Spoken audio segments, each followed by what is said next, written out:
All right, this video is how to change the aspect ratio of your shot, or the angle of your shot is how they call it in this. First, we got to turn it on. We're going to press the mode button and hold it, and then we're going to see the touch screen activate. And it's going to open up, and it's going to tell me I don't have a SD card in there because I don't have one in there right now. But I'm going to go ahead and click on here, and that's going to get rid of that little thing. And then we're going to click on this. Whoops.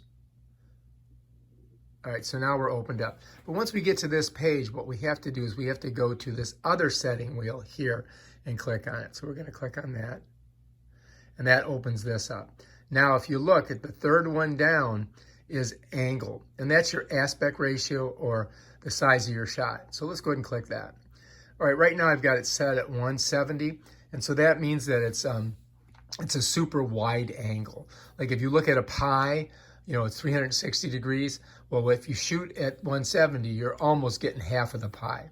But you can change that. And the way you change it is you would just click this, and it just brings it down there. And again, you see that little blue bubble. You can't really see it very well. But you can shoot at 170, 140, 110, and 70.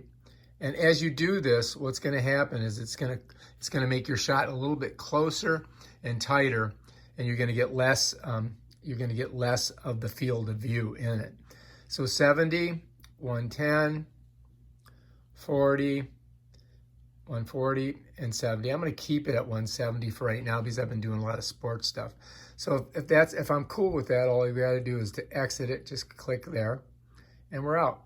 And that's how you change the angle or aspect ratio of your shot on your DragonTouch. All right, if you like this video, please subscribe to my channel and check out my other awesome videos. Peace out.